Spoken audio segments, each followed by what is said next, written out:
Minhas senhoras, meus senhores, senhoras acadêmicas, senhores acadêmicos, antes de mais nada, vamos começar essa reunião com uma bela salva de palmas por essa mulher maravilhosa que é a Lígia Fagundes.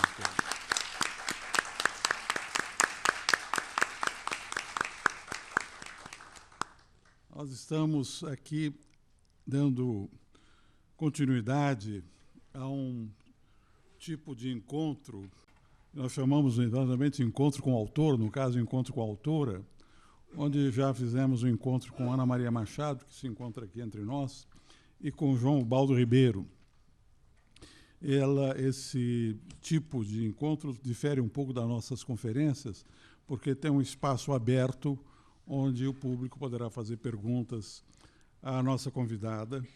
Agora, eu só gostaria que essas perguntas fossem feitas por escrito.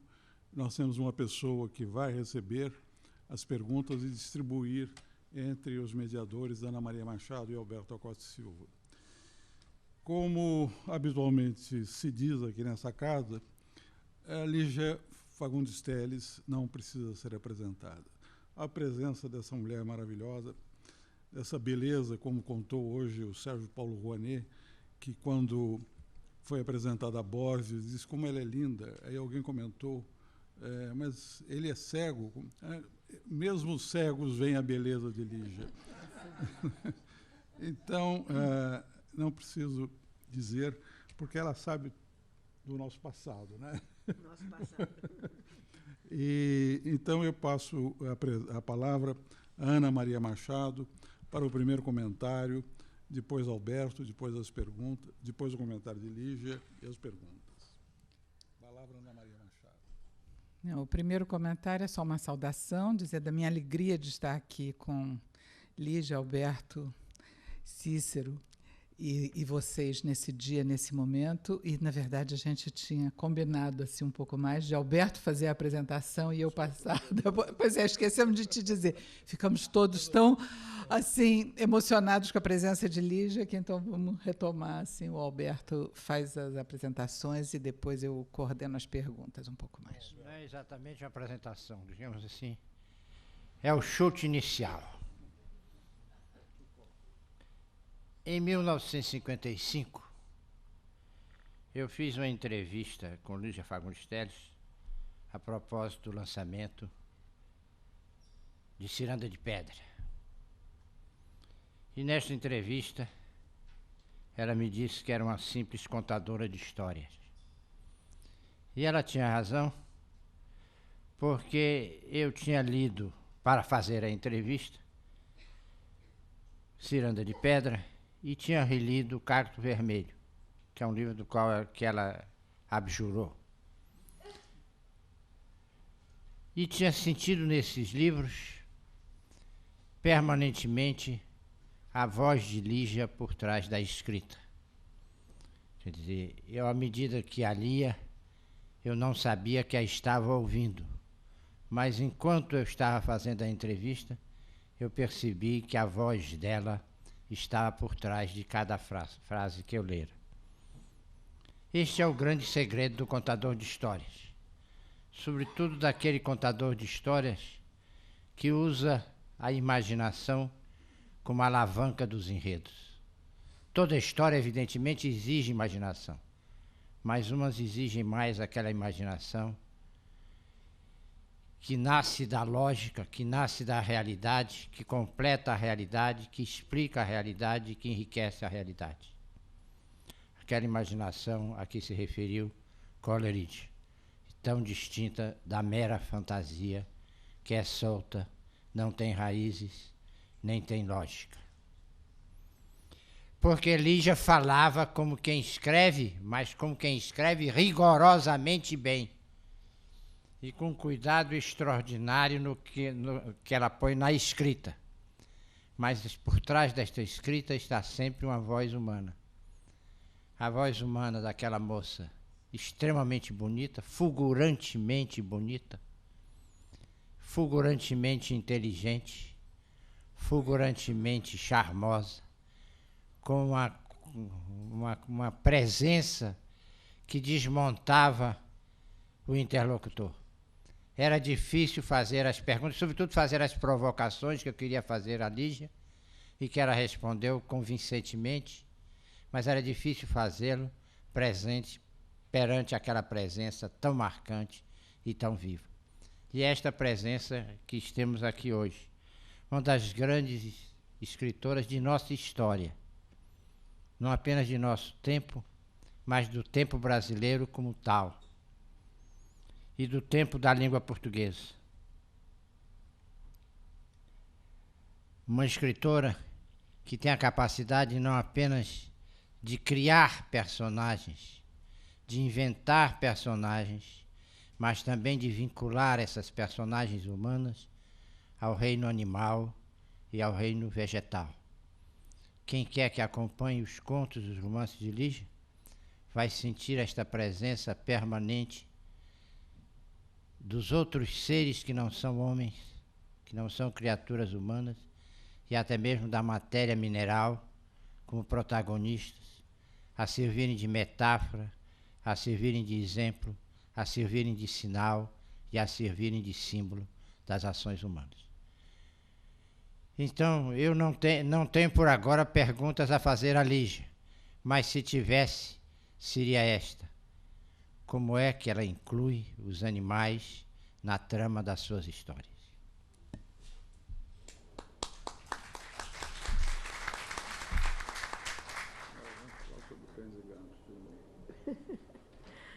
Minhas amigas, meus amigos, queridos acadêmicos da nossa amada Academia Brasileira de Letras, querido Cícero Sandrone, que com tanta competência e amor está dirigindo, presidindo essa academia, tanta competência e tanto amor. Ana Maria, querida, Carlos Alberto Costa e Silva, eu tô muito emocionada, viu? Resistir quem há de. Eu estou muito emocionada. Então, eu vou tentar organizar minhas ideias. Eu gosto de escrever. Se pudesse, eu lia, mas não tem sentido ficar lendo agora aqui. Então, vamos lá. Antes de mais nada, agradecendo esse querido Cícero Sandrone, que tem sido tão companheiro nosso nessa luta, que é uma luta brava. Lutar com as palavras é a luta mais vã. Contudo, lutamos, mal rompe amanhã, escreveu Carlos Drummond de Andrade. Contudo, lutamos, mal rompe amanhã. Essa luta com as palavras realmente é muito dura. E eu me sinto bem escrevendo, falando já aquela desordem. Mas, enfim, vamos para o caos. Vamos saudar o caos. Então, querido Alberto, querida Ana Maria, meus queridos amigos acadêmicos aqui presentes, é difícil agradecer esta gentileza desse encontro que a Academia Brasileira de Letras organizou para essa escritora de São Paulo. Eu digo sempre, vocês, cariocas que moram aqui, vocês têm um mar, eu disse isso hoje na sessão, e tem o verde, vocês têm muitas árvores e tem um mar. Nós, lá em São Paulo, não temos um mar e não temos o verde. Mas meu coração se divide tão amorosamente entre São Paulo e Rio. Aqui a corte. São Paulo, mas, enfim, o que eu queria dizer era isto. É muito difícil para uma escritora que lida com a pena, com a solidão, esse público tão generoso que veio aqui hoje me ouvir. Eu queria agradecer dessa forma tão atabalhoada, então, depois de agradecer ao querido Cícero, que promoveu esse belíssimo encontro, eu queria agradecer a Companhia das Letras, a minha editora, a minha nova editora, que está tratando tão carinhosamente esta autora, tão amorosamente esta autora. As capas dos livros, eu estou me sentindo com meus livros, novas edições, que estão aí, Os três primeiros livros meus, que As Meninas, um romance, Antes do Baile Verde e Invenção em Memória. As capas que a minha editora, também comandada por esse extraordinário Luiz e Lília, e também pela Marta, né, que estão dirigindo essas reedições. Eu queria dizer que eu fiquei muito emocionada, eu repito, é como um renascimento ver os meus livros com essas capas tão lindas da Beatriz Milhazes. Marta, está aí a Marta também, que teve tanta paciência com esta autora, tanta paciência, porque a autora é engraçado, viu, Marta? Você sabe disso. Quando eu fui fazer a revisão nos livros, de repente eu comecei a introduzir coisas. Não permitam nunca, editores presentes, que os autores façam revisão. É muito perigoso, a gente não resiste, corta a vírgula, mesmo porque alguns revisores tacaram algumas vírgulas que não eram para estar lá, hein? Eu não gosto de vírgulas, mas estão lá. Enfim, eles estão com uma paciência, Luiz e Lília, uma paciência tão grande, Marta, com esta autora, capas deslumbrantes. Então, eu queria saudar esse casal maravilhoso com os versos de Castro Alves. Castro Alves, aquele moço da escola de morrer cedo, conforme assim chamou Carlos Drummond de Andrade, a nossa escola romântica, a escola de morrer cedo. Por quê? Todos os autores morriam jovens, século XIX. Então, os três maiores que estão lá no portal da escola, da Faculdade de Direito do Lar São Francisco, onde eu estudei. Então, quais são? Álvares Azevedo, Fagundes Varela, Castro Alves. Álvares Azevedo morreu antes de completar 21 anos. Castro Alves, 24 anos. Fagundes Varela é o mais velho deles, 33. Escola de morrer cedo chamou Carlos Drummond de Andrade. Então, eu queria saudar a minha querida companhia das letras com esses versos de Castro Alves que dizem bem da missão de uma editora tão importante, tão amada, que está fazendo com que essa escritora esteja renascendo das cinzas. Não estou falando mal da outra editora. Tudo bem, cordialmente eu saí, mas, na realidade, é um renascimento. Meus novos livros, pronto, o renascimento. Então, eu queria saudar esse casal, e Marta, incluindo, e as meninas da editora, com esses versos de Castro Alves. Bendito aquele que semeia livros à mão cheia e manda o povo pensar.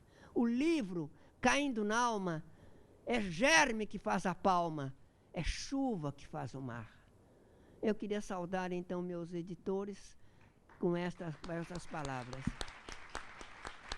Ainda, eu queria saudar a minha agente literária, que é Lúcia Riffe. Lúcia Riffe é coisa extraordinária.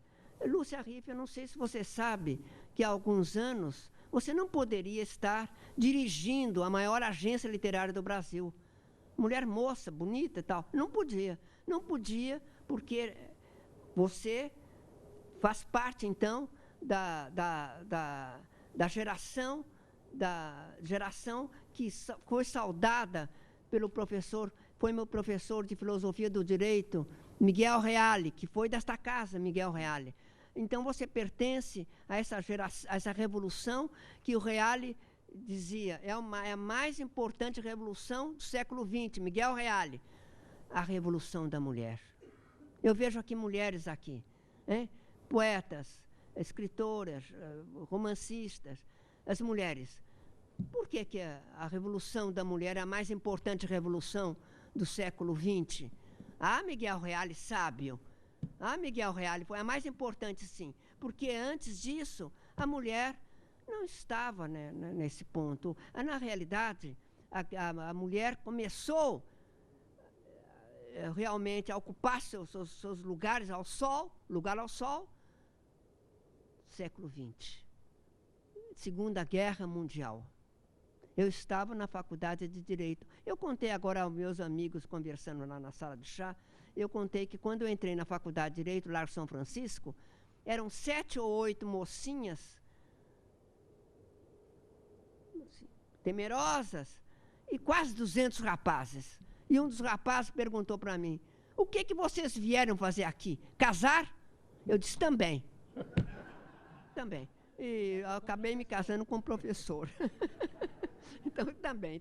Então, eu acho isso, essa revolução da mulher, isso tudo em torno de Lúcia Riff, que hoje dirige a mais importante agência literária do Brasil. Então, a revolução da mulher justamente veio na Segunda Guerra Mundial, a revolução do século XX, segundo Miguel Reale, a mais importante revolução. Eu vejo mulheres aqui. O que significa isso? Significa que a mulher, de repente, deixou o tacho de goiabada. Antigamente, a mulher era chamada a mulher goiabada. Mulher goiabada. A minha mãe, era uma mulher pianista, tocava maravilhosamente, compunha maravilhosamente. No entanto, foi aluna, eu disse isso hoje até na sala do chá para alguns colegas meus. Foi aluna do professor Chiafarelli, que foi professor de Guiomar Novaes. Professor Chiafarelli. Mamãe compunha, tocava piano muito bem, mas não pôde assumir a vocação. Vocare, em latim, a vocação, o chamado. Ela não pôde assumir a vocação. Não pôde assumir a vocação porque ainda não era a revolução ainda do século XX. Mamãe, lá atrás, não podia fazer nada. Ela tinha que fazer goiabada. Então, me pergunto, o que é mulher goiabada quando você diz? É a mulher que fazia goiabada no tacho de cobre. Mamãe fazia goiabada. Minha avó Pedrina Perucci, italiana, da Perúdia, era extraordinária poeta, poetisa. Agora, as mulheres não gostam de ser chamadas de poetisa. Na época era poetisa. A Hilda Ilse, quando chamavam ela de poetisa, ela dizia, poetisa é avó, eu sou poeta. Mas isto, no tempo da minha avó, da minha Pedrina Perucci, poetisa. Então, e que minha avó, Pedrina, o que ela podia fazer? Ela fazia muito bem figo em calda. Ela fazia figo em calda. Não era ainda a revolução da mulher. Que coisa extraordinária. Vocês não podem imaginar a importância dessa revolução no nosso século XX. A mais importante, repito, revolução, segundo Miguel Reale, a revolução da mulher. Então, em torno de Lúcia, eu fiz todo esse palavreado para lembrar que jamais, no século XIX, jamais uma mulher poderia ser diretora de uma agência literária no Brasil, da maior agência literária no Brasil. Estamos no século XXI, não é? Chegamos no século XXI, né? XXI. Esperamos chegar aos 22. 22. Então, coisa extraordinária, que beleza. Miguel Reale, a maior revolução do século XX foi a revolução da mulher. Os homens iam para a guerra, ou então faziam outras coisas, e as mulheres, o que faziam as mulheres? Foram para as fábricas, foram para os escritórios e para as universidades. Está aqui minha neta, a filha do meu amado filho, que foi embora, muito talentoso, mas foi embora cedo. Mas eu vejo aqui minha neta e a outra neta, Lúcia Teles e Margarida Teles. O que a Lúcia Teles é hoje? Professora, defendendo tese na Universidade de São Paulo. Beleza, jovem. A outra, a neta que ficou em São Paulo, Lúcia Teles, a Margarida Teles, jornalista. Que século é este? A mulher. A mulher está tomando seu lugar ao sol, ocupando seu lugar ao lado do homem, sem arrogância. Não gosto da mulher arrogante. Da mulher arrogante, não. Mas, como dizia Rimbaud, Arthur Rimbaud, poeta do século XIX, dizia Rimbaud, Arthur Rimbaud, já atingi o máximo na linguagem. Eu atingi o máximo. Não posso atingir mais do que eu atingi na minha linguagem. Agora, só as mulheres quando as mulheres souberem escrever. Beleza, Arthur Rimbaud, na França, século XIX. Estamos em pleno século, ele disse agora há pouco, 21, né? Então tá bom, 21. Então estamos aí, sem arrogância, se não gosta da mulher arrogante, sem arrogância, mas com amor, ao lado do homem, ou seja de quem for, do lado do seu amor, seja de quem for, não tem preconceito nenhum, ao lado do homem ou da mulher, seja de quem for, na frente, assumindo a sua vocação, vocare, em latim, vocação. O que significa vocação? A paixão, assumindo a sua paixão. Eu acho isso muito lindo.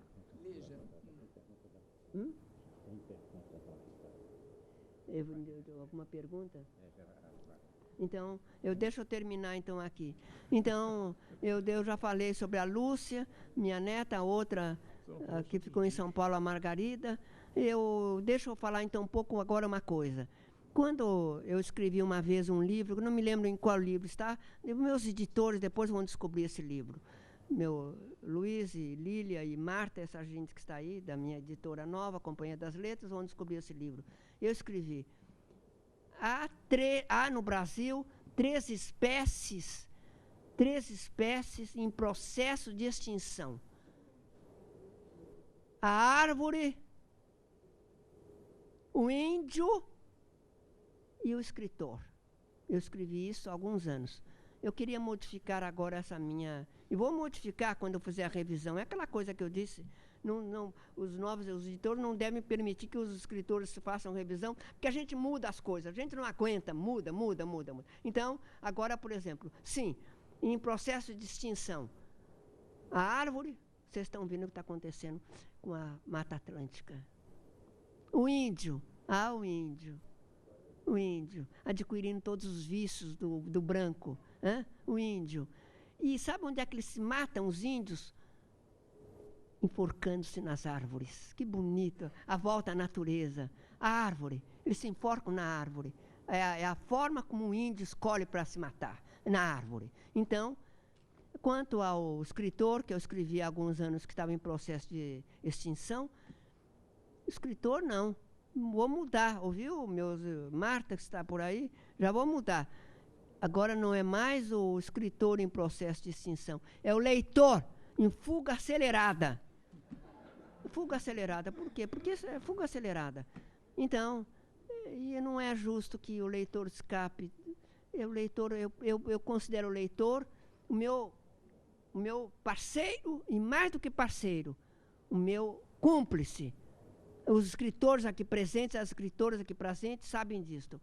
Cúmplices, não só parceiros, mas cúmplices. O leitor vem, toma satisfações, quer saber e tal, o que aconteceu, por que eu cortei aquela personagem. As personagens também prestam atenção e vêm tomar satisfações. Também as personagens. Uma personagem minha sentou no meu colo, eu estava terminando o meu livro. Eu disse isso até numa entrevista, terminando meu livro, As Meninas, numa chácara do meu irmão, em Barra de São João. Eu estava terminando As Meninas, os livros que acabam de ser reeditados, As Meninas, antes do Baile Verde, em versão em memória. E eu caí em prantos, era madrugada. Eu caí em prantos, porque as personagens que conviveram comigo tão amorosamente durante 3 ou 4 anos, eu escrevi esse livro durante o período militar. E Nélida foi testemunha desse período, porque Nélida foi comigo para Brasília com o Silva, Carlos Silva, Hélio Silva, o historiador, e com o jovem Jefferson Ribeiro de Andrade. Fomos para Brasília levar para o ministro da Justiça, em 70 e poucos, o Manifesto dos 1000. Quem que assinava em primeiro lugar o Manifesto dos 1000 no Brasil? Organizado por Rubem Fonseca. Quem assinava? Maravilha. Antônio Cândido, Sérgio Buarque de Holanda. Lá levamos o manifesto. O ministro não nos recebeu. Mas quem nos recebeu foi a imprensa. E Nélida nos apresentou. Nós estamos aqui trazendo o manifesto contra a censura, Manifesto dos 1000. Só em São Paulo, Nelly de Pinhon, 1.600 assinaturas de intelectuais, só em São Paulo. Então, Manifestos Mil, era ditadura. Esse livro, então, voltando, eu vou e volto. Senão... Então, eu estava chorando, porque estava me despedindo das minhas personagens, e, de repente, uma delas sentou-se no meu colo e disse, você não devia me matar. Essa personagem era uma drogada, Ana Clara, que as outras chamavam de Ana Turva, drogada e tal. Você não devia... Eu sou ótima, ela disse. Eu chorando, ela disse, você não devia me matar. Eu tenho mais coisas a dizer. Aí eu disse para ela, e para as outras também, eu estava chorando, me despedindo das minhas personagens, que também querem viver como nós mesmos. As personagens gostam da vida, elas querem viver, elas exigem um prazo de vida também. Então, eu disse para a minha personagem, você vai voltar. E ela disse, voltarei sim, mascarada, eu voltarei. Então, eu estava voltando então ao que eu estava dizendo, escrevendo, me despedindo das minhas personagens lá nessa chácara do meu irmão, em Barra de São João, e agora voltando a dizer justamente o seguinte, é que as personagens são como nós mesmos, gostam da vida, elas querem viver o máximo possível e exigem dos autores uma vida maior. O que é o leitor? Então eu dizia, está em fuga o leitor agora, não mais...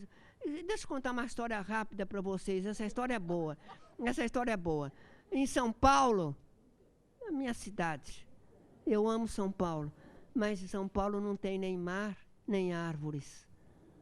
E então eu chego aqui no Rio e fico besta, olhando para o mar, que não tem tamanho, como dizia o poeta Vinícius de Moraes, esse mar que não tem tamanho. Eu fico besta olhando. Que coisa, vocês estão distraídos, hein? Vocês estão distraídos, vocês não sabem o que é não ter mar. Vocês não sabem o que é não ter árvores. O verde, nós não temos verde em São Paulo. Mas vamos adiante. O que eu estava dizendo? Agora esperar a pergunta do leitor, passar a palavra para Ana Maria.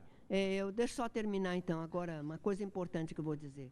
Então, o leitor que acompanha o leitor, o escritor, deixa eu só terminar de dizer isso para vocês. O escritor pode ser corrompido, mas não corrompe o leitor.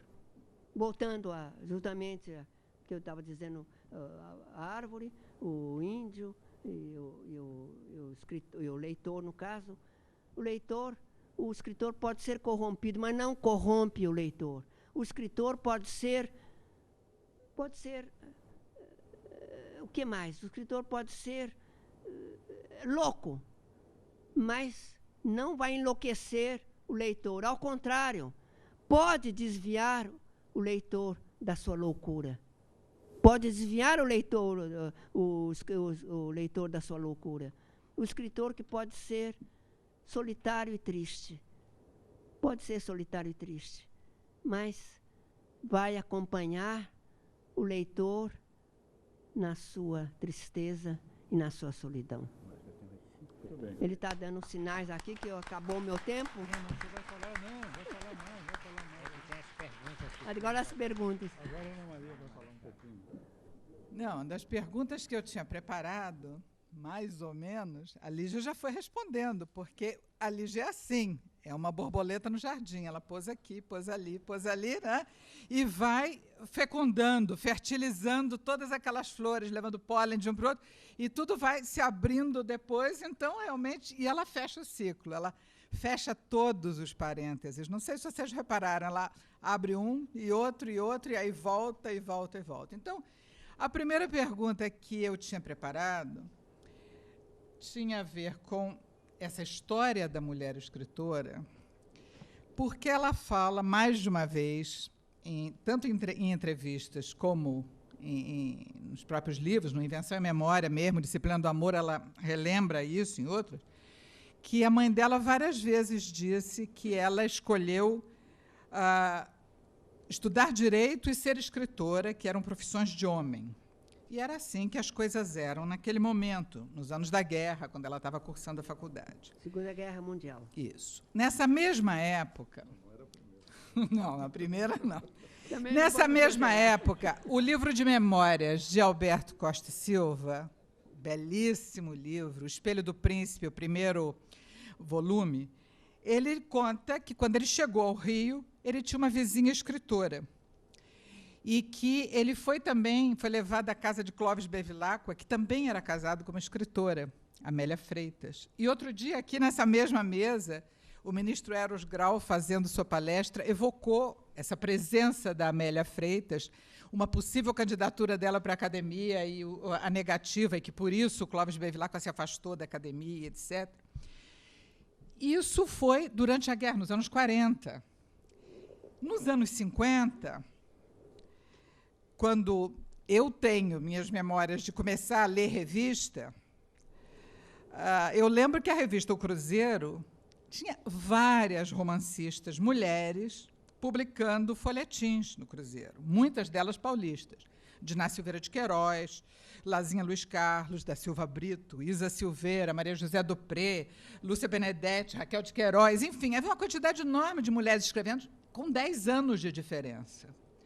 Então, além de outros nomes femininos que eu ouvia citar, que não estavam escrevendo romance, mas escreviam crônicas, tinha a da Giza Neri, Eneida, Maria Eugênia Celso, enfim, um time muito grande de mulheres escrevendo nessa época, em muito pouco tempo. E já nos anos 60, quando surge a revista Senhor, a mais sofisticada revista de cultura do país, a principal atração dela era uma mulher, Clarice Lispector. Então, você já lembrou essa questão da revolução da mulher, do que Miguel Reale falou, etc. Mas eu queria, objetivamente, agora, como jornalista, se é possível tentar isso com você, porque objetividade não é exatamente a sua principal característica, ainda bem, mas o que aconteceu, o que você viu nessa década e meia? Você podia nos falar um pouco sobre essas conquistas na sua experiência? Como você foi recebida? Você sentiu dificuldade especial para começar como escritora? Dos editores, da crítica, do leitor? Como é que foi o teu embate com essa dificuldade de ter uma escritora mulher? Bom, agora eu vou ter que... Aí é que está. A coisa fica meio comprida, mas eu não posso deixar de dizer isso. Eu tenho que voltar. A minha infância foi uma infância selvagem, meio selvagem, descabelada, em pequenas cidades do interior do estado de São Paulo, onde meu pai, um homem que fumava charuto, não está aqui o nosso governador para passar pito em mim, mas eu adoro, não fumo charuto, mas fumo cigarro, e achava lindo meu pai, com aqueles charutões, cabeleira desgrenhada, Durval Fagundes, jogador. Ele lidava com fichas e cartas. Eu herdei dele o vício. Eu lido com as palavras, eu jogo com as palavras. Então, minha infância em cidades do interior do estado de São Paulo, onde havia muito cachorro. Conversamos hoje na Academia Brasileira sobre cachorros e gatos. Então, muitos cachorros. Foi uma infância muito bonita, muito livre. Depois, me mudamos para São Paulo. Nessa mudança para São Paulo, a separação do meu pai e da minha mãe, eu tive, então, uma juventude muito difícil. Eu tive que trabalhar para pagar os meus estudos na Faculdade de Direito, no Largo São Francisco. Foi uma infância, foi uma juventude muito difícil. Eu tinha que pagar a minha roupa, sapato e também as taxas da Faculdade de Direito lá em São Francisco. Foi muito difícil a minha infância. Então, outro dia, lendo um livro do Chico Buarque de Holanda, editado pelo meu querido, pela nossa querida Companhia das Letras, ele diz, eu fui tal, o pai rico, eu tenho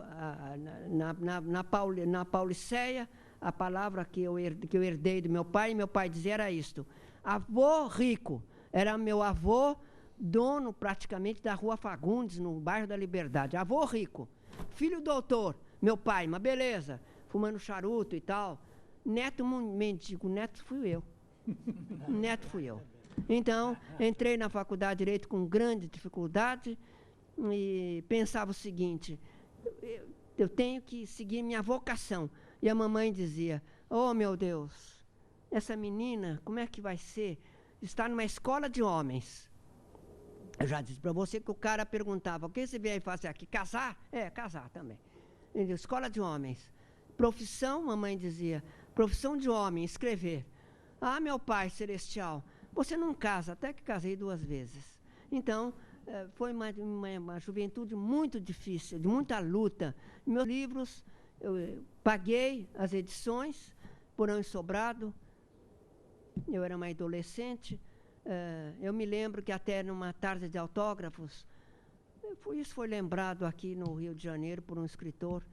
Na minha tarde de autógrafos, eu com meus livrinhos, Praia Viva, que eu escrevi na Faculdade de Direito, pago pela minha mesada, a edição paga 2 escritores, não vou citar esses 2 escritores, que eu me lembro bem deles. Um deles morreu, o outro está vivo, não citarei o nome deles.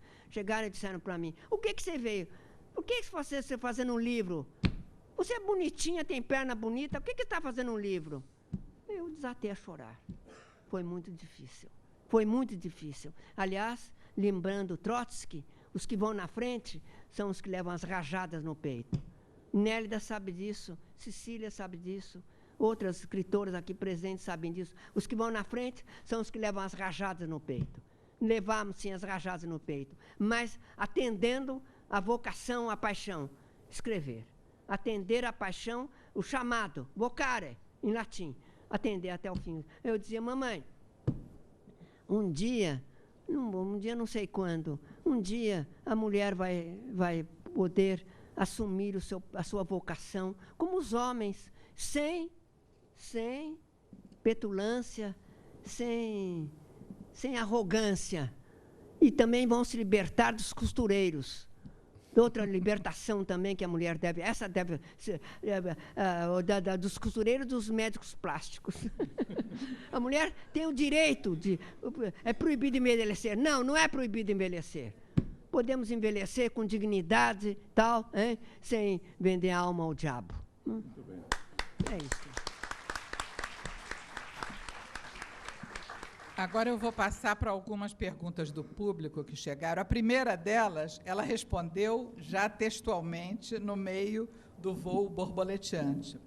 É a pergunta de João Lopes, jornalista, que perguntava assim, as personagens são como nós mesmos? Ela disse exatamente essa frase, as personagens são como nós mesmos, e explicou por quê. A segunda pergunta, de Luciana Barbosa, é a seguinte. No conto O Moço do Saxofone, o saxofonista é o mesmo grande amor de Louisiana, de Apenas um Saxofone? E Louisiana está presente em ambos os contos? Se está, onde? Mas que boa essa... eu adoro falar sobre literatura, mesmo sendo a minha, mas é o tema que eu adoro, os meus personagens. Saxofone. Eu tenho paixão por saxofone. Adoro o saxofone. E então eu escrevi O Moço Saxofone, justamente, que é um cara que vai numa pensão, é um chofer de caminhão, ganha uma nota alta com tráfico, é um traficante. Então ele vai numa pensão, é um volante. Eu frequentei na minha juventude pensões, porque eu comia nas pensões. Eu frequentava pensões, então eu conheço bem as pensões. Então, era uma pensão frege-mosca, como se dizia em São Paulo. O que é pensão frege-mosca? O que é pensão frege-mosca? Havia, no meu tempo de estudante, uma coisa engraçada. Eu quero aí um ovo, um bife estalado e tal, exatamente com um ovo na garupa. Então, mas sem a mosca. Ovo na garupa, sem a mosca. Era uma expressão engraçada esta.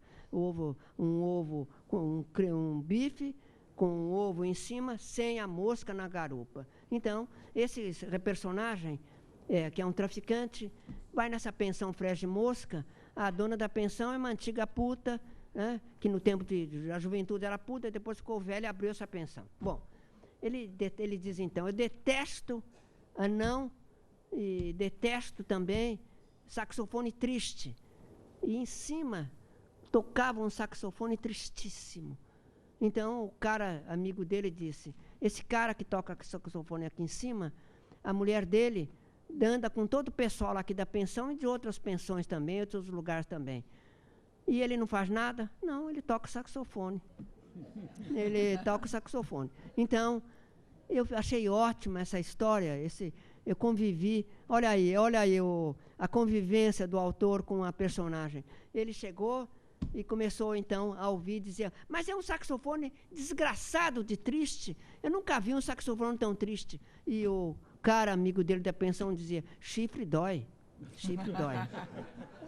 Então, ele acaba marcando um encontro com o cara, com a mulher do saxofonista, que morava, evidentemente, na pensão, num outro quarto, claro. Então, ele marca, ele gosta dela, é rebolado e tal.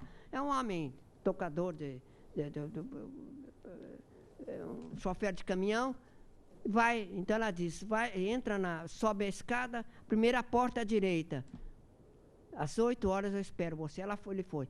Mas a idiota da mulher disse errado. Era a segunda porta. Ela indicou errado. Ele abriu a porta e encontrou o moço saxofone com saxofone na mão. Ele disse, perdão, o saxofonista entendeu e disse, é na porta ao lado. Ele disse, aí ele não aguentou. Escuta, joga essa mulher na rua, com mar e tudo. Se você não faz nada, joga essa... E o saxofonista, já preparando o saxofone. Eu toco saxofone. Ele fechou a porta. Na porta ao lado, a mulher abriu na porta. Nessa hora ele disse, fiquei broxa na hora. Foi embora correndo. Foi embora no caminhão. O leitor pergunta, pois é, o saxofone. O saxofone é o elo musical de apenas um saxofone, que é uma mulher que teve na juventude um cara que era o amor dela, que tocava saxofone, um jovem. Então ela brincava com ele. Se você me ama mesmo, compra para mim aquele par de brincos. E o saxofonista jovem esforçava, tocava em mais boates e tal, e comprava o par de brincos. Se você me ama mesmo, ela dizia, me compra aquele vestido. E o saxofonista tocava mais saxofone, comprava o vestido e dava para ela. Até que um dia ela começou a conhecer ricaços. Ela ia numa boate com um banqueiro. Os bancos parece que são muito ricos no Brasil. Na minha história também, ele era banqueiro, era rico. Então, ela ia, riquíssimos, em São Paulo, não sei como é que é aqui. Lá em São Paulo, os bancos estão riquíssimos. Eu até pensei em abrir um banco, Banco Fagundes, é um bom nome. Mas eu não posso abrir o Banco Fagundes, então vamos lá. Então ela disse para ele que ela ia se encontrar com um banqueiro nessa noite. Se você me ama mesmo, então saia e se mate imediatamente. Ele saiu e desapareceu. E ela diz o tempo todo, ele era a minha juventude. Ele era a minha juventude. Ele era a minha juventude. A ligação é a música. Então, se algum dia esse conto for dramatizado, qualquer coisa, e também o moço saxofone, o saxofone tocando o tempo todo, porque é o fundo musical exigido. Há uma ligação forte, claro, é o saxofone. Muito bem. Então, isso aqui nos dá a passagem para uma próxima pergunta, que tem a ver, é uma pergunta da Matilde Teles, que eu vou adaptar um pouquinho para fazer essa passagem aí, porque é uma pergunta sobre as suas relações com o cinema. Você diz se isso for dramatizado ou adaptado, já oferece uma trilha sonora. Ela pergunta se há algum livro ou conto ou personagem que você gostaria de transformar em filme, além dos que já foram, né? E do roteiro do Capitu que você escreveu, das Meninas que já foi filmado, Ciranda de Pedra já foi transformada em série e tudo. Mas as suas relações com o cinema, podia falar um pouco nisso aí? Relação profunda com o cinema começou no meu segundo casamento com Paulo Emílio Salles Gomes. Paulo Emílio Salles Gomes, fundador da Cinemateca em São Paulo. A Cinemateca, o que é a Cinemateca brasileira? É um museu vivo de cinema. Lá os filmes são higienizados, postos em salas especiais para não morrerem, porque os filmes, vocês sabem disto, os filmes são como nós mesmos, eles têm uma vida própria. Se você larga um filme num baú, quando você for buscar daí a tempos, o filme está morto. Então, fundador da Cinemateca Brasileira, o Museu Vivo de Cinema, a minha ligação com o Paulo foi muito profunda nesse ponto, porque o Paulo, ele adorava cinema, adorava o cinema, e dizia, ele passou anos em Paris, escreveu lá Jean Vigo, que vai ser levado, vai ser agora, vai ser lançado pela Cosac Naif, Jean Vigo. Ele escrevia, o Paulo Emílio, melhor em francês, ele dizia, do que em português. Morava na França. Então, e já que nós estamos no ano da França no Brasil, os nossos presidentes, e quem sabe até esse maravilhoso nosso querido presidente aqui da Academia Brasileira de Letras, pode inventar um prêmio para os brasileiros, como os franceses inventaram prêmios para nós mesmos. Nós tivemos, está aí também o querido Torres, que nós fomos homenageados, Nélida Pignon, nós fomos homenageados na França com a medalha de Chevalier des Arts et des Lettres. Né? Por que agora, no Brasil, um parênteses, quem tiver proximidade com o nosso presidente Lula, pode sugerir isso a ele. Por que agora no Brasil não inventam também, e você, Cícero, também não lembra isto, uma medalha para os franceses importantes aqui do Brasil? Como deram essas medalhas para nós brasileiros? Nós recebemos essa medalha, eu fui graciada, Torres e Nélida Pignon, pela ministra da Cultura na França, hein, Nélida? Pela ministra da Cultura. Por que não inventam agora aqui no Brasil uma medalha em homenagem à França? Vamos sugerir. Exatamente. Então, agora, por que eu estou falando nisso? Não, falamos em cinema. O cinema. Pois é. Então, o Paulo Emílio, meu segundo casamento com o Paulo, que ele adorava cinema, ele dizia sempre, voltando agora para o Brasil, olha aí, leitores, hein? Leitores que vão para as livrarias e querem só livro estrangeiro. Tá certo, eu li toda a literatura. Essa aqui leu tudo, todo mundo leu. Mas é preciso ler o autor brasileiro. O Paulo Emílio voltou da França e disse uma coisa importantíssima. O cinema, eu só me interesso agora pelo cinema brasileiro. Nelson Pereira dos Santos, que é nosso querido... Está viajando. Pois é, o Nelson Pereira dos Santos sabe disso. Então, voltou o Paulo Emílio da França e disse, agora quero ver filme brasileiro, porque o pior filme brasileiro é melhor do que o filme estrangeiro, para mim. Eu só quero ver filme brasileiro. É preciso o brasileiro agarrar os seus autores pelos cabelos não, nos livros, né? e se amar mais o leitor, como o Paulo Emílio voltou dizendo isto. O cinema brasileiro, com todos os defeitos, e vocês sabem que aquele gênio do cinema brasileiro, aquele menino, um profeta alado, e que se chamou Glauber Rocha, cuja filha, Paloma Rocha, e Lúcia Rocha, a mãe de Glauber, estão lutando bravamente pela obra extraordinária de Glauber Rocha, um menino deslumbrado, um menino deslumbrante. Então, voltando, eu acho da maior importância, então, o brasileiro se voltar com mais amor para o Brasil, para nós, escritores, para os filmes brasileiros. Por que dizia Paulo Emílio? Por que dizia Paulo Emílio, o brasileiro, Paulo Emílio, o brasileiro não gosta do seu passado.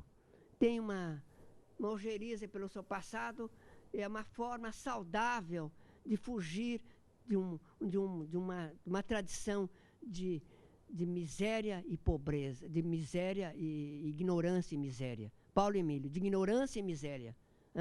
O brasileiro foge do seu passado. Para fugir é uma tradição de ignorância e miséria. Então, é o que eu estou dizendo agora. Ele, Paulo Emílio, voltou e disse, Cuco, ele me chamava de Cuco. Cuco, vamos agora só fazer coisas para o Brasil, lembrar que o Brasil pode sim ter os seus escritores da melhor qualidade e seus filmes da maior qualidade. É só lutar bravamente, é uma luta brava, é uma luta terrível, difícil, mas tem que ser feita. Então, eu fiz com Paulo Emílio um roteiro de cinema que se chamou Capitu. Olha aí, Machado de Assis. Esta glória que fica, eleva, honra e consola. Machado de Assis. Então, nós fizemos um roteiro baseado no romance Dom Casmurro, de Machado de Assis. Fizemos com muito amor esse roteiro. Infelizmente, e o nosso querido Paulo César Racene sabe disso, a Capitu escolhida não foi a Capitu ideal. E toda a responsabilidade desse filme estava na Capitu. Ai, ai, ai, escolher Capitu errado não deu certo. A Capitu, nos ombros dela, toda a responsabilidade do filme, Dom Casmurro. Então, aí o Paulo me disse, enquanto trabalhávamos, isso é bonito, que eu gosto de dizer aqui para vocês. Olha, Cuco, você gosta de Dom Casmurro? Eu digo muito. Quando é que você leu Dom Casmurro? Eu li Dom Casmurro quando eu estava na faculdade de Direito. E o que você achou? Eu achei que o Dom Casmurro era um patife, um ignorante, um vaidoso. Ela, coitadinha, uma santa. A Capitu era uma santa. Ele, um invejoso, tinha inveja do amigo dele, né? Do Escobar. Inveja, ciumento.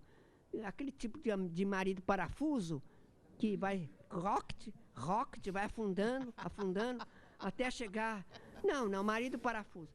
E a segunda leitura sua? Eu disse, na segunda leitura, Paulo, eu mudei muito. Na segunda leitura, eu comecei a achar que o Bentinho tinha alguma razão.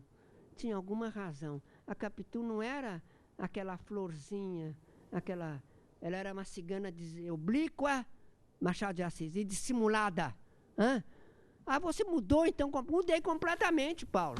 Mas era isso que o Machado de Assis queria. Mudei completamente. Então, a traição já estava dentro da Capitu, como o próprio caroço está dentro da fruta. Fazia parte dela. Quer dizer que você mudou tudo, mudei tudo. E agora? Agora eu não sei, agora nós vamos escrever esse roteiro. Então ele disse, então suspenda o juízo, porque é isso que Machado de Assis quer. Pelo amor de Deus, não pomos uma toga agora de juiz e vamos julgar. Não. Temos que julgar acima de qualquer suspeita, como o mar. O mar, queridos, vocês conhecem o mar, está acima de qualquer suspeita. Assim tem que ser a Capitu. E aí escrevemos esse roteiro, sem julgar, deixa para o leitor ou para o espectador o julgamento. A liberdade, era o que mais queria, a liberdade. Eu mexi tanto com Machado de Assis que um dia, eu estava quase acordando, eu vi o Machado de Assis sentado na beirada, olhando para mim. Eu levei um susto, um pesadelo. Era o Machado de Assis cobrando as minhas, as minhas arremetidas em relação ao nosso Dom Casmurro. Bom, tem aqui de um leitor, de um espectador, um leitor também aí, não chega a ser uma pergunta, ele dá os parabéns pelo Prêmio de Intelectual do Ano, o Troféu Juca Pato, 2008. E, antes de passar para outra da plateia, eu quero fazer uma pergunta minha, que é uma curiosidade minha que eu tenho. Esse sobrenatural, que tantas vezes assombra as suas histórias, é um ponto de partida para o conto ou ele se impõe ao acaso e despenca, de repente, no processo enquanto você está escrevendo? Ai, que boa pergunta. É um mistério. É um mistério. E os escritores aqui presentes sabem disso. É um mistério.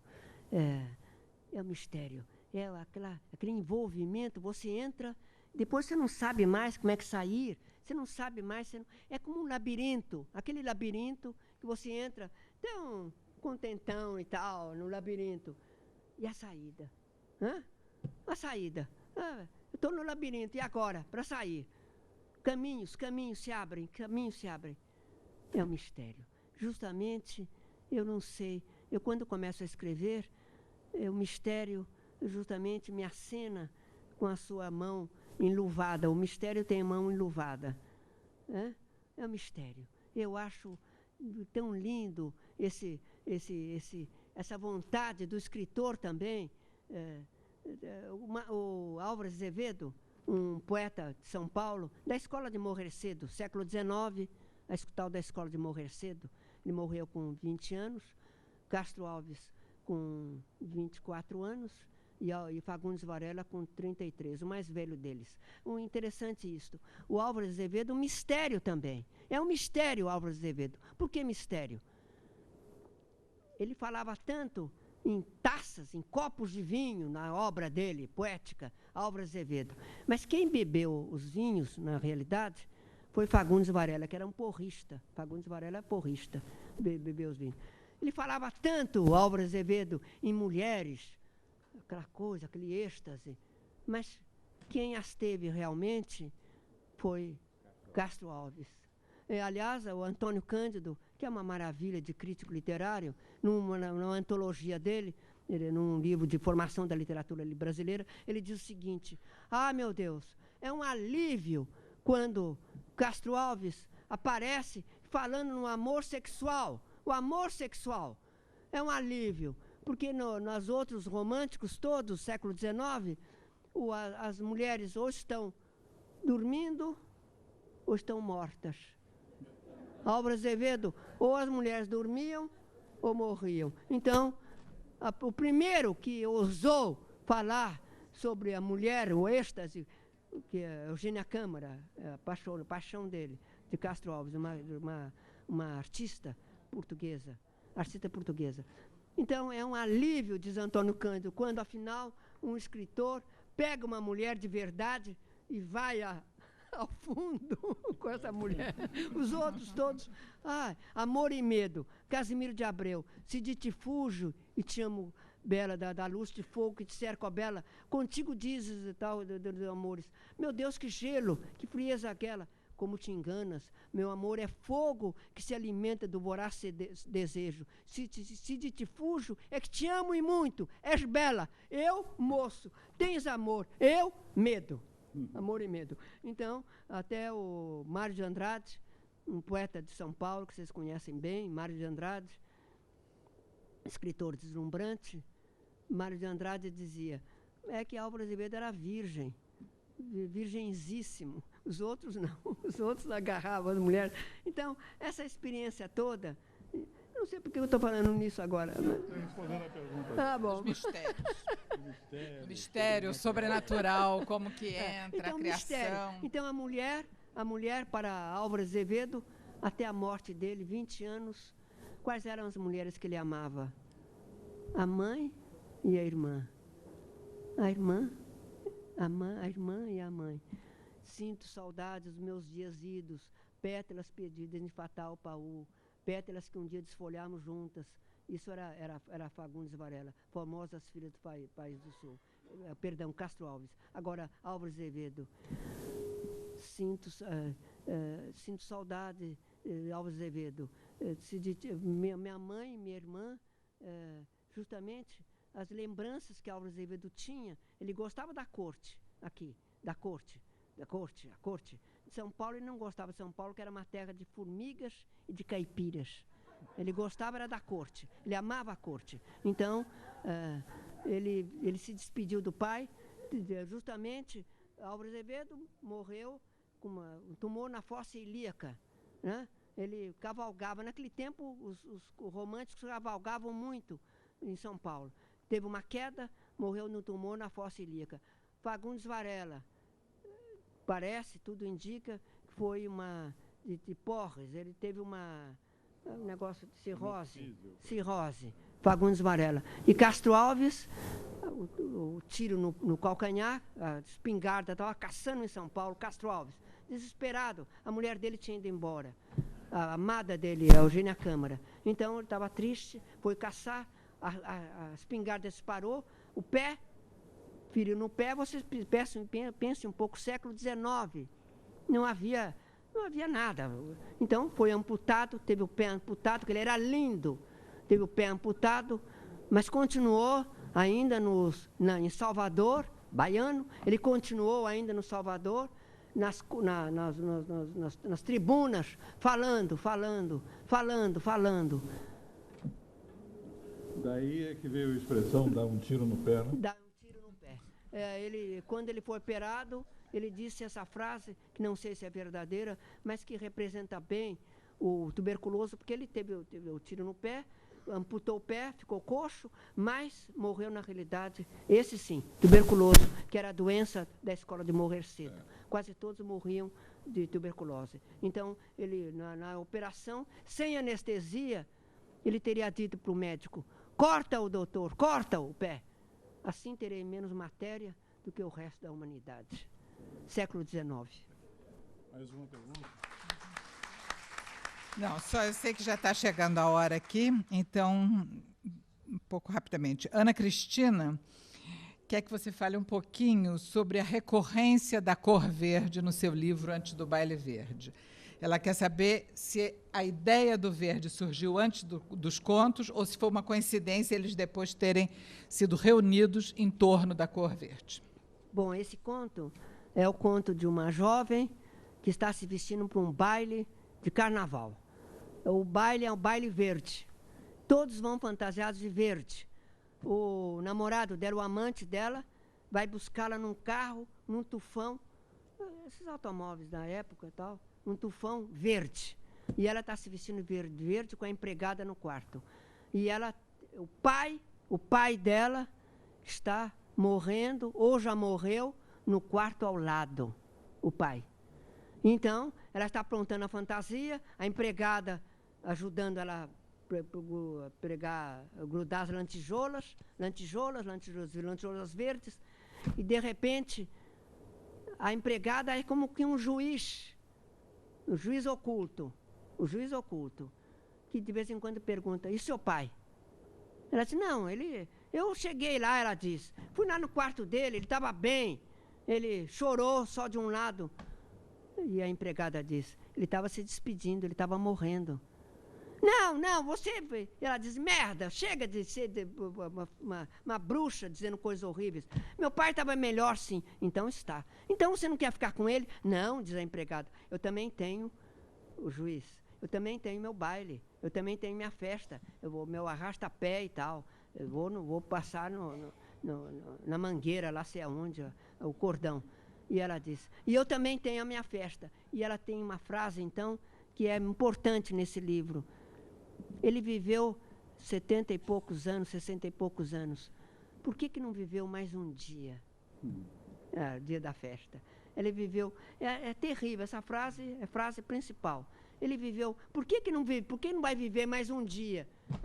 Ela tem a festa dela. Afinal, bebendo e tal, põe a fantasia, a empregada também com a fantasia de baiana, tal, de havaiana.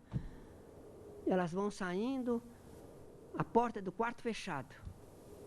Ninguém abre aquela porta. Nem eu abri, ninguém, nem o leitor. E a outra frase importante desse conto. A empregada pergunta: você vai deixar a luz acesa da casa? Ela diz: a casa fica mais alegre assim. E o seu pai? Não, ele está dormindo. Está dormindo? Aí as duas fogem, a fuga da morte. As duas fogem pela escada abaixo, e quando elas fogem da fantasia da jovem, se desprendem algumas lantejoulas verdes que vão rolando pela escada como querendo alcançá-las. Também as lantejoulas fogem. É o baile verde. O verde, nesse ponto, seria o quê? O verde seria o verde da morte? Seria o quê? O verdor da morte? Que verde seria este? É o mistério. Do nosso fardão. É o verde do nosso fardão. Diz aqui o nosso querido Cícero: é o verde do nosso fardão. Seja lá. O leitor escolhe essa liberdade, é um mistério. Essa liberdade, escritores presentes sabem disso. Dá liberdade ao leitor. O leitor é livre para escolher. Escolha, você sabe. Entra no labirinto e agora resolva. Saia, se puder. Muito bem. Alberto, fazer um comentário. Nós viemos aqui ouvir Lígia Fagundes Telles. E a ouvimos. E sentimos que ela falando É aquilo que eu disse no início. É como se ela estivesse escrevendo, até mesmo com os parênteses.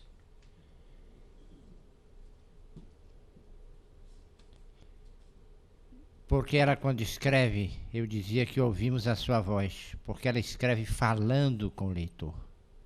E ela disse isso com muita clareza.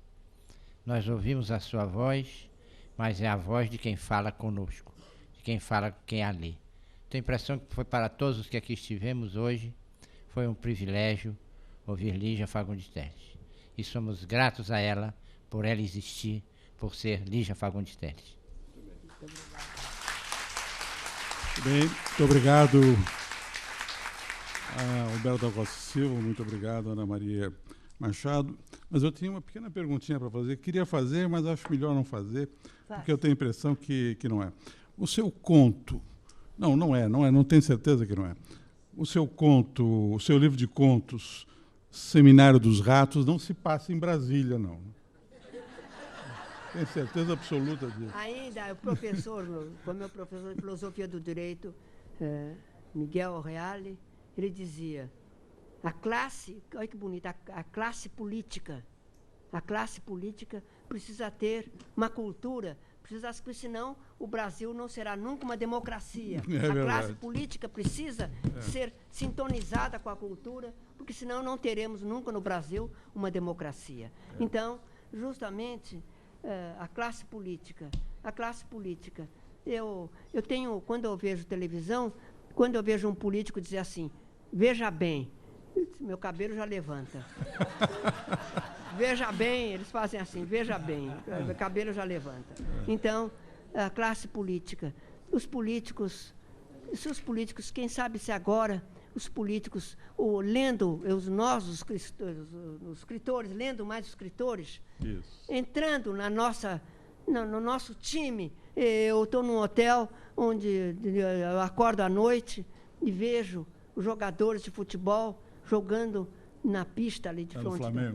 No Flamengo, ali jogando o tempo todo. E eu penso o seguinte, um dia eu disse numa universidade, vocês, eu estava falando, e um lá coçando a cabeça, o outro beijando a minha namorada, o outro bocejando, e eu disse, olha aqui, eu não sei o que eu estou fazendo aqui, é uma loucura estar aqui. Vocês não querem ler, vocês querem jogar futebol, querem ir nas baladas, querem beber cerveja. Eu não sei o que eu estou fazendo aqui. Em todo caso, eu vou dar autógrafo. Eu não sei o que estou fazendo aqui, eu disse. E, de repente, um jovem, meio descabelado, aproximou, sem livro, sem nada. Me jogou um papelzinho na mesa e foi embora. Eu peguei o papel, cortei no bolso. E estava escrito no papel, esse papel eu guardo até hoje. Olha, escritores e escritoras presentes, esse papel eu guardo até hoje. O que dizia esse papel? Não é loucura não, Lígia. Os teus contos já me afastaram do desespero. Esse papelzinho eu guardo até hoje. Então, não é loucura nossa não escrever. Esse de meu dizer, lembra desse bilhete que aquele jovem que eu dizendo, vocês gostam de futebol, vocês gostam de balada, beber e tal. Não é loucura não, não é loucura não, ele disse. Os teus contos já me afastaram do desespero. Eu ainda pensei, quando cheguei, quem é esse moço? Nunca mais eu soube. Mistério. Isso era maravilhoso. Muito obrigado mais uma vez a todos. Eu quero informar que, após o encerramento desse encontro, que está sendo encerrado agora, no saguão do primeiro andar desse prédio, será o relançamento da obra dessa autora da Companhia das Letras, dessa grande Lígia, e os senhores estão todos convidados, as senhoras, todos, e será servido um pequeno coquetel. Muito obrigado a todos. Eu queria só dizer uma coisa. Não darei autógrafos, porque aí me lembrei de Jorge Amado, numa... Zélia Amado, a querida Zélia Amado, que foi também da academia, me contou essa história. Estava o Jorge Amado numa noite de autógrafos, milhares, filhas, pessoas, ele descabeladão, aquela cabeleira dele, escrevendo autógrafos, e de repente um cara chegou perto dele e disse, vai, é o seu autógrafo. O seu nome? Perguntou o Jorge. E o Jorge Amado disse, você está louco? O leitor disse, o Jorge, eu sou teu irmão. Eu sei que você é meu irmão, mas o seu nome... Muito obrigado.